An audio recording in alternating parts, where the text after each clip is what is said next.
Hello friends, welcome back to my channel. Friends, ऐसा कितनी बार हुआ है आपके साथ कि आप ऑन साइट जाने की कोशिश कर रहे हैं जल्द से जल्द, लेकिन किसी ना किसी वजह से जो है ना वो प्रोसेस डिले हो रहा है, अप्रूवल नहीं आ रहा है, मैनेजर बोल रहा है बजट का इशू है, या कोई ना कोई रीज़न की वजह से जो है वो प्रोसेस नहीं हो पा रहा है और टाइम पे टाइम जा रहा है।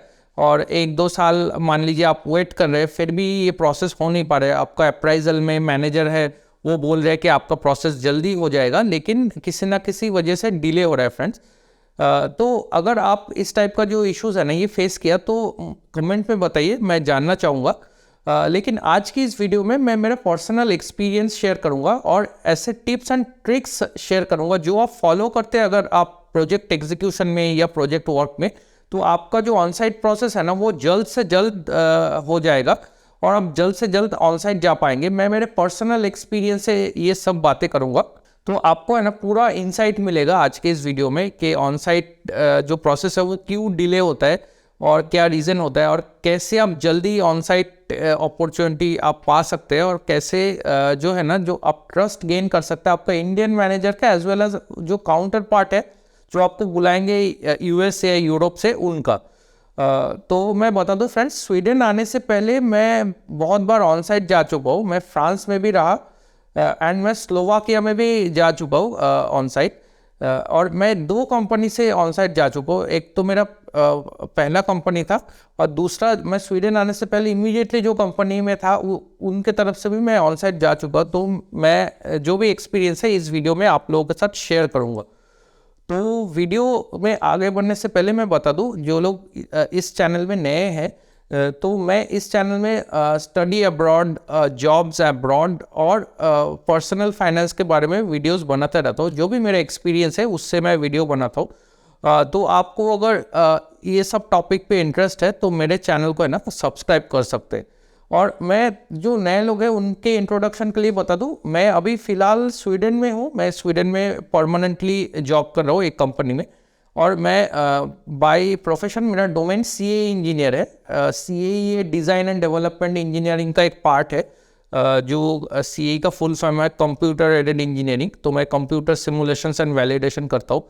और मैं ऑटोमोटिव डोमेन में मेरा मोस्ट ऑफ द टाइम मैंने काम किया है और कुछ टाइम मैंने आईटी में भी काम किया है। मैंने कैपजेमिनी बोल के कंपनी है वहाँ पे भी काम किया, आप लोगों को जानते हैं, पुणे में।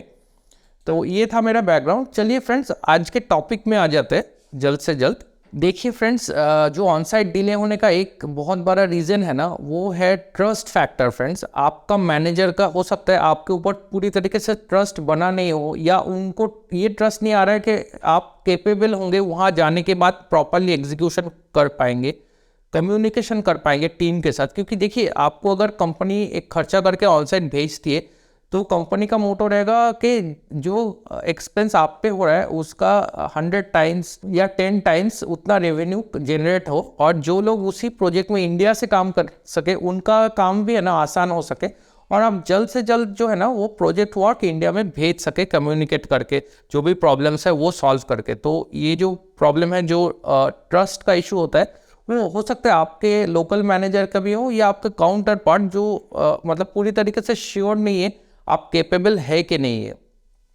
तो मैं ये जो टिप्स है 4-5 मैं टिप्स शेयर करता हूँ, वो आप फॉलो कीजिए। तो पहला जो टिप है, जब आप कुछ मान लीजिए डिलीवर करते हैं, आप एज ए इंडिविजुअल पर्सन भी डिलीवर कर सकते हैं, या आपका जो कलीग आप सब मिलके अगर डिलीवर करते हैं, आप अगर थोड़ा सा सीनियर है उन कलीग्स में से, तो जो भी डिलीवर करते हैं ना वो product point of view and end user point of view deliver कीजिए। आप अगर रिपोर्ट बनाते हैं, डॉक्यूमेंटेशन बनाते हैं, तो उसमें है ना एंड यूज़र का या प्रोडक्ट पॉइंट ऑफ व्यू आप वो चीज़ें लिखिए जो आपको लगता है कि ये होना चाहिए था लेकिन आप ये नहीं कर पाए। तो ये जो क्लैरिटी है ना, वो जो काउंटर पार्ट है, जो आपको प्रोजेक्ट दिया है, जो वर्क ऑर्डर दिया है, वो उनको ये जज करने में ईजी होगा कि आप है ना ऑल आउट सोचते हैं, मतलब आप एंड यूज़र पर्सपेक्टिव से सोचते हैं। इंडिया में कैसा होता है, जो भी आईटी में है या मान लीजिए डिज़ाइन एंड डेवलपमेंट है, हमें ना वर्क ऑर्डर बेसिस पे काम करना बहुत अच्छा लगता है। मतलब हम पूरा पिक्चर नहीं देखते, उस तरीके से सोचते नहीं है। जो भी वर्क ऑर्डर आता है, टास्क आता है, वो हम एग्जीक्यूट कर देते। वो वो जो छोटा सा टास्क है ना, वो जहाँ पे फिट होगा, जहाँ पे एंड प्रोडक्ट में जाएगा, उसके ऑल आउट पर्सपेक्टिव है, हम सोचते नहीं है, तो इसके लिए प्रॉब्लम होता है। तो आप डॉक्यूमेंटेशन में या रिपोर्ट पे आप ये लिखिए कि आप एंड प्रोडक्ट के बारे में क्या सोचते हैं, आपका कमेंट से फीडबैक जो भी मान लीजिए जो आप कर नहीं पाए उस पर्टिकुलर टास्क में, वो कैसा होना चाहिए था। इस टाइप का जो डॉक्यूमेंटेशन है ना, ये सब आप मेंटेन कीजिए और ये शेयर कीजिए आपके काउंटर पार्ट के साथ।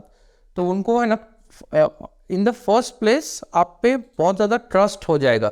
तो आपका ये जो ऑन साइट प्रोसेस है ना, वो थोड़ा बहुत एक्सपीडाइट हो जाएगा, क्योंकि मान लीजिए जो आपको काम दे रहा है ना यूरोप यूएस में, उनके पास हज़ारों काम होता है, 10 तरीके का मीटिंग होता है।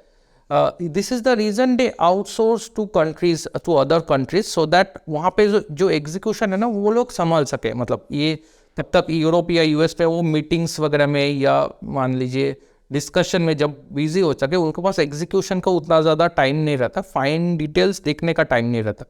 तो उनको ट्रस्ट हो जाएगा, इस बंदे को अगर मैं बुलाता हूँ वो कम्युनिकेशन हैंडल करेगा, ये फाइन डिटेल्स भी देखेगा, और इंडिया में जो टीम है ना, वो यहाँ पे बैठ के हैंडल कर सकेगा उनसे भी ज़्यादा, तो उनका टाइम फ्री अप हो जाएगा। तो ये पहला पॉइंट है। जो दूसरा पॉइंट है ना, देखिए आपको जब कोई वर्क आता है ना, उसमें मान लीजिए थोड़ा बहुत इंफॉर्मेशन मिसिंग हो सकता है, ठीक है।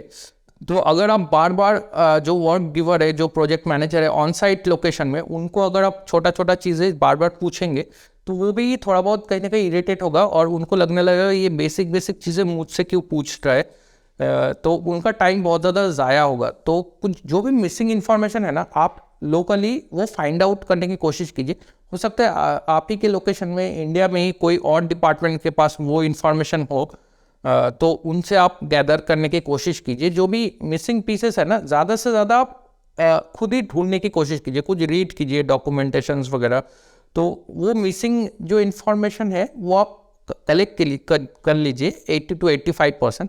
रिमेनिंग 10-15% मान लीजिए वो आप पूछ सकते हैं, जिससे ज़्यादा टाइम वेस्ट नहीं होगा। तो ऐसा अगर आप करते हैं, तो आपको ऑन साइट मैनेजर और आपका जो लोकल मैनेजर है, दोनों को ये मान लीजिए ट्रस्ट बैठेगा कि ये मान लीजिए खुद ही सब कुछ सर्च करके प्रोजेक्ट एग्जीक्यूट करता है और लोगों को भी हेल्प करता है। ठीक है, तो ये एक चीज़ कीजिए, बहुत ज़्यादा क्वेश्चन मत पूछिए, ज़्यादा से ज़्यादा चीज़ खुद ही सर्च करके। हाँ, आप बहुत ज़्यादा एज्यूम करेंगे तो भी गलत हो जाएगा। जो की इन्फॉर्मेशन है वो तो आप 100% पूछेंगे, लेकिन जो बेसिक इन्फॉर्मेशन है वो आप खुद ही सर्च करने की ट्राई कीजिए। तो ये था मेरा दूसरा पॉइंट। तीसरा जो पॉइंट है वो है कम्युनिकेशन। मान लीजिए आप है ना टीम में थोड़ा बहुत सीनियर है और आपके नीचे बहुत ज़्यादा लोग होंगे जिसका 1-2 साल ही एक्सपीरियंस है, उनको उतना ज़्यादा पता नहीं है। तो आप जो भी कम्युनिकेशन होता है जो ऑन साइट मैनेजर से या आपके टीम में, वो आप प्रॉपरली डिस्ट्रीब्यूट कीजिए उस कम्युनिकेशन को। हो सकता है आपको एक कलीग है जिसको प्रॉपरली समझ में ही नहीं आया हो, वो उस मीटिंग में हो, तो उनको थोड़ा बहुत हेल्प कीजिए। ये कहीं ना कहीं ना दिखता है, आपके मैनेजर भी ऑब्जर्व करेंगे और बाकी लोग भी ऑब्जर्व करेंगे कैसा आप काम करते हैं। तो ये ट्रस्ट फैक्टर में बहुत ज़्यादा मतलब बेनिफिट होता है, और इन द एंड ये ऑन साइट में भी आपको बहुत ज़्यादा हेल्प करेगा। फोर्थ पॉइंट है ना, ऑनेस्टी है।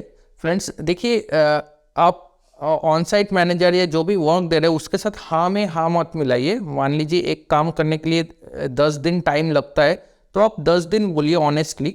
और अगर इतना आवर्स ऑफ वर्क चाहिए मतलब चाहिए, आप जल्दी तो नहीं कर सकते बहुत ज़्यादा। आप मान लीजिए वहाँ पे मीटिंग्स में हाँ में हाँ मिला दिया और एक्सेप्ट कर लिया काम, और बाद में 10 दिन के जगह आप 12 दिन 13 दिन लगा दिए, तो जो है ना वो भी इरिटेट हो जाएंगे और उनको भी कुछ कमिटमेंट होगा प्रोजेक्ट की तरफ, तो वो भी डेडलाइन है ना मिस हो जाएगा। तो पहले से है ना in terms of budget, timing या और भी कोई भी इंफॉर्मेशन जो आप नहीं हो सकता, वो पहले से ऑनेस्टी के साथ कम्युनिकेट कर दीजिए।